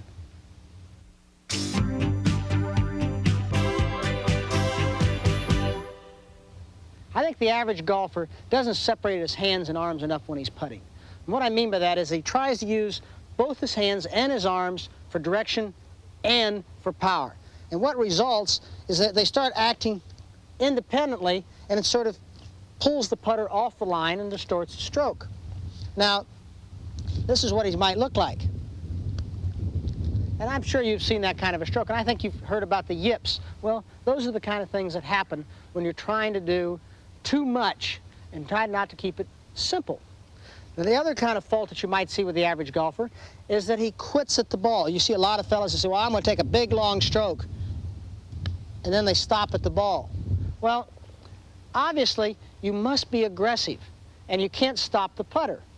So what I really feel you want to do is you want to let the weight of the putter take the putter back and have it back far enough so that when it arrives at the ball, it is arriving with its maximum force and you'll be aggressive going through the ball.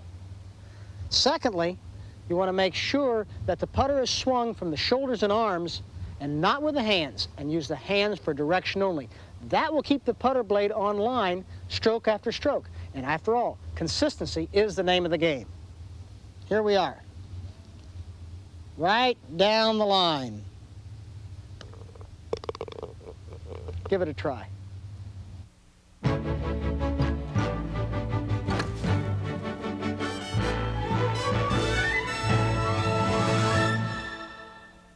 The most fortunate thing ever to happen to me as a golfer was meeting an exceptional teacher almost as soon as I started playing. There have been some fine self-taught golfers over the years, but I believe most people will progress faster with sound instruction. My teacher throughout my entire career has been my good friend, Jack Grout, and I've invited him along to offer his thoughts on that and other aspects of this great game.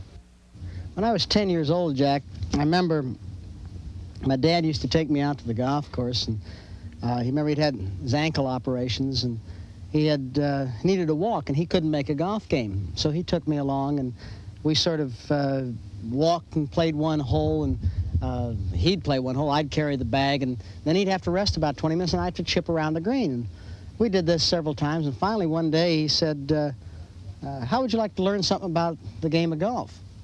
And how would you like to take some lessons? And I said, well, I think that would be great. And of course, a very fortunate thing happened for me about that year, and that was the year that, 1950, that you came to Scioto Country Club. I went over to your father's drugstore one evening, sometimes in February or March, and your father recognized me, and he came to me and he said, I understand you're going to have a junior class lesson this year for the boys and girls. I said, that's right. I said, boys from 10 to 16. He said, well, I have a son 10 years old. I would like for him to be in your class lessons. And I said, all he has to do is when school is out in June, is I'm going to have a couple of women up there to take the boys' names and the girls' names down and start the class lessons on a Friday at 10 o'clock. And the first one there was you. Well, Jack, if you were going to start a junior class, like you did 33 years ago, how do you start a youngster? How do you get him started? Well, first thing I do, Jack, is get the grip. That's the most important part of the swing. I'm positive of that. And be as plain as I could, I would say that if you walked into any first tee in any golf course in the United States or America or all over, and you saw the first 100 people hit a ball, 99 of them would have a poor grip. So I've always been concerned with the grip first. You sort of taught me to learn how to hit the ball a long way and learn how to control it later. Right. And I've sort of felt like that was a pretty good policy, to teach a youngster to really learn how to have fun and go out and just pop it. And then all of a sudden, as he gets a little bit older and he starts to think a little bit about trying to score, then you try to keep him on the golf course. Now, how did you do that with me? Well, I don't know. You just, whatever I'd say, you would do. And I would draw a comparison with baseball pitchers. All great baseball pitchers had a fastball, which is power, speed, lefty grove. All the fellows that could really smoke that ball would turn out to be great pitchers. And they learn to throw the hard fastball first, hard ball first, then learn control. It's the same thing in golf. You learn to hit the ball far and then learn control. And I still believe that's true. Is to be able to hit the ball far and hit it high. And you were one of the exceptions. I mean, you just hit the ball far right from the go, and you wanted to hit the ball far right from the go. And from there on, you learned control. Jack, you've had a lot of the pros through the years, and a lot of the amateurs come to you. You have, I know Ray Floyd comes to you an awful lot. You have probably had 30 or 40 of the pros on the tour come to you from time to time. How do you handle them differently than you handle me, or what do you try to do with somebody when he comes to you? Well, all swings are different. You know, Jack. I mean, some of them are flat, some of them are upright, some are short, some are tall. But I usually take what they have and then I try to practice on what they're bad with. In other words, all these players come to me with good grips, or they wouldn't be there to be a fine player. Now, some of the fellas, possibly don't practice as much as they ought to, but I mean, I always try to help all the fellas. I've had a lot of amateurs come to me that I'm sure that I've improved in time. Some of the fellas are, as you know yourself, they're impossible. Oh, sure. So some people just can't play the game. That's well, all. you get a lot of women that come to you too, Jack. Yeah, a lot of pretty good women players. What do you do? What do you do with the women? Do the same things women do with men. I mean, but women don't have the strength that men have. They have the strength, but you can generate speed with full turning, better understanding of the inside movement, backswing, hit the ball from the inside. Well, you just struck on something right there that I've always appreciated. You taught me. You said understanding. You always taught me to understand what I was doing with the golf swing, understand the moves of the golf swing, not only how to do it, but why to do it. And I think that has probably been the greatest thing that you taught me is teaching somebody, you know, why you do something, and then they understand it completely, and if they can understand it, then they can become their own teacher. I remember Bobby Jones, he sat down with my dad and I, and matter of fact, it was at Richmond in 1955. It was the first national amateur I qualified for. And Jones sat there and he said, you know, Mr. Nicklaus, and he said, and you, Jack, he says, you know, he says, I was a good player when I was a youngster, and you know, because you knew Bob Jones and saw him grow up. And he said, I didn't become a great player until I learned how to correct myself on the golf course. And as I was playing around the golf, if I got myself in trouble, if I didn't know why I got myself in trouble, then I would have a bad round. And he said, you know, you've heard of Jones's 8 lean years. He said, I went through those 8 years, and every time I had a problem, what did he go back? Was it Stuart Maiden? Stuart Maiden, yeah. Yeah, he used to go back to Stuart Maiden. He says, okay, Stuart, what did I do wrong? And Stuart would help him, and pretty soon he learned what to do. And that's what you did to me. I always ran back to you as a kid. Every time I played a tournament, I'd come back and you'd say, come on, Jackie boy, let's go out there and hit some more. You'd have me playing 36 holes, hitting balls in the morning, hitting balls at noon, hitting balls at night. And, but I wanted to do that. But each time we played, you made me learn something of why I was doing something and the mistakes I made. And I think that was the greatest thing you ever did for me, because it allowed me to graduate from being dependent on you to being dependent on myself. Well, Jack, you know, you were an exception to all rules of the game. What do they say? Some people are born to be great, and some people are, what is it, learn to be great or whatever. But you had great ambitions, and you were a strong lad, and you're wide awake, and you're a smart fella. You were smart when you were a kid. You wanted to learn the game. You did everything I asked you to do.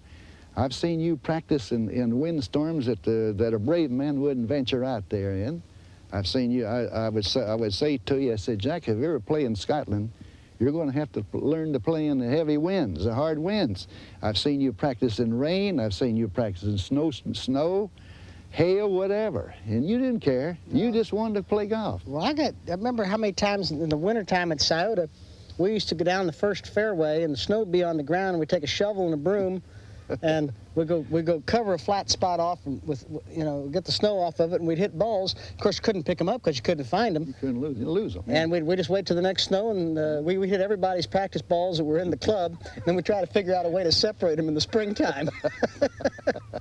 And then that one year, we put the half a Quonset hut up. Yeah, that was nice and warm on me. Oh, that was great. I mean, we put this half a Quonset hut up here, and we put a heater back there, and we hit balls out in the snow all winter long. And you used up all my balls. I used up all your balls, all my balls, and all everybody else's balls. Well, that seemed like a long time ago, Jack.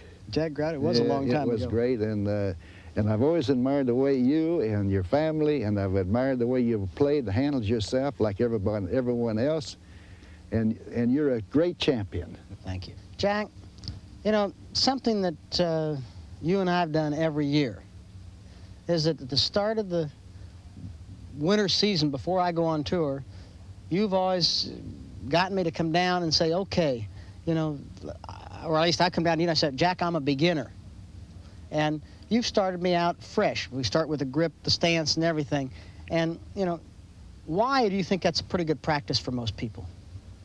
have to review the fundamentals of the game, the hands, the feet, and the stance, posture, and everything. Doesn't make any difference how good a player you are. It don't make any difference. You can fall into bad mistakes by just thinking about it sometimes, laying off, say in the wintertime like people do. Oh, you forget sometimes. You're thinking sometimes something different that might improve you. And a lot of people do that a lot of times. They want to get away with what they know better, and they want to try something different. That's the main thing. Well, you know, from my standpoint too, Jack, I feel that coming to you early in the year, all those things happen, but also it's at a time when I've had a layoff. Not only have I forgotten some of the good things, but I've forgotten a lot of my bad habits. Well, that's good to forget those. That's right. I forget my bad habits and forget the way maybe I was swinging, some of the bad habits I had from the year before, and we try to start out fresh that year. And I started, boy, I said, let's put my hands on the club right. Let's get my feet sitting properly. Let's get my head postured properly on my body. Let's get the proper stance, all the things that you need to get started. I think that's great. Now, you know, you have a lot of people that come to you, Jack, and, you know, I might be one who might be a fairly decent player, but you have a lot of people that come to you in the same way that are never going to be great players, but they enjoy playing the game of golf, and they want to have fun playing the game of golf. When you get a fellow who's never going to be better than a 7 or an 8, obviously he wants to be a scratch handicap, but he's never going to be a 7 or 8. How do you get him to enjoy the game of golf, have fun, and accept what his limitations are, and to go out and enjoy the game? What do you try to tell him? Well, I asked him first, I said, how's your game going? What shall we work on today? I said, is your short game good or your long game good? Or I said, what's happening to you out there now? You're still a 7 or 8 handicapper. You have good power, you have pretty good swing. What happens out on the golf course with you? So that's what you work on. That's what you work on. But you make him enjoy it. You want him to learn to enjoy it. That's right. And I examine his clubs and see if he has the proper clubs in his bag, the shafts and everything, and see his clubs are in good shape and go from there. How many people do you find that come to you have clubs that they can't play with? 60% at least. Yeah. Got the wrong clubs in their bag, the wrong shaft.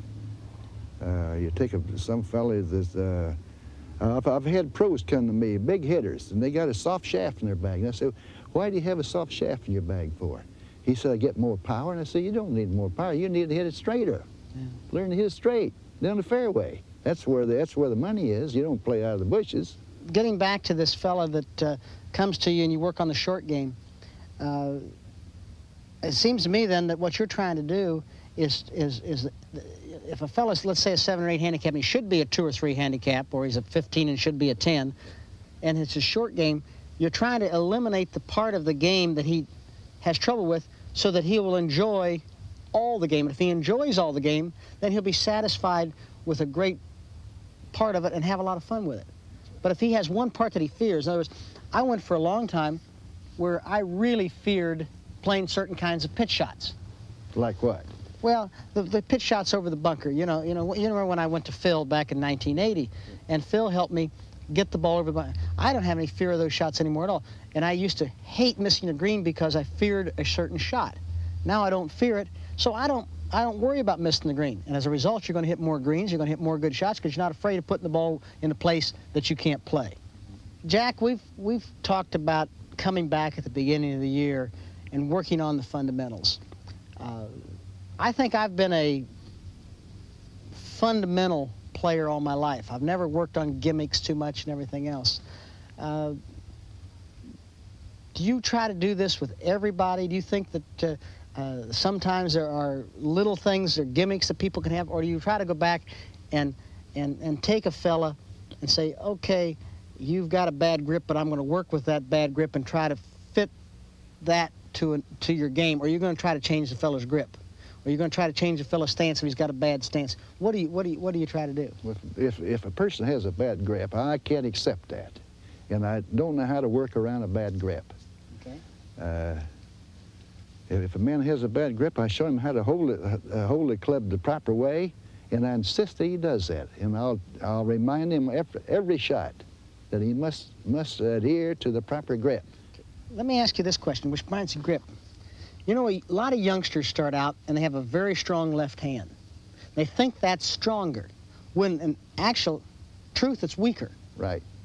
But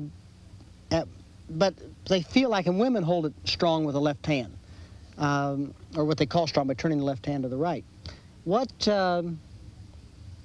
At what age do you feel that a youngster usually is strong enough to start working with the right grip, or would you prefer him to work from the right grip right from day one?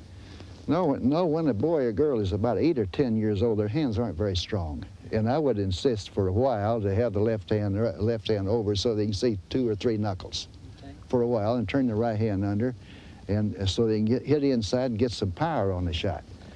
But after a while, when they get a little bit taller and they get stronger, then I insist that they use a proper grip. I insist on that. Now, other than the grip, I always like to think that the shoulders must turn full. If I stand right angles to a person, say they're shooting the ball north and I stand east, I insist that I must see the right shoulder blade on the backswing. That is a full turn. That's 90 degrees or better. That is correct, and you must be that position. Some people like to play with their hands all the time, just move their arms and hands back and forth without any footwork at all or any turn of the hips and shoulders, and they'll never make a great player. I'd always like to think that if a person's starting out, that every person can make a great player. Okay. They have possibilities of making a great player. And without these fundamentals, you can't make a great player out of a person. Give everybody the equal chance. That's what I try. Can't make a silk purse, can you? Nope. Can't do it. Well, Jack, you know, I can't thank you enough for all the years that you've helped me and given me in the game of golf. And yeah, I might have been a good pupil, but I had one hell of a teacher. Let me say this, Jack. In all due regards to whatever I've done, you've made a great teacher out of me. Well, that's a good partnership, Jay. Okay. Thank you. Thank you, bet. Well, there we are. Golf my way. This marvelous game has given me tremendous enjoyment and fulfillment in my life, and it's always a pleasure to try to help other people get more fun and satisfaction from it. I hope you've enjoyed the show,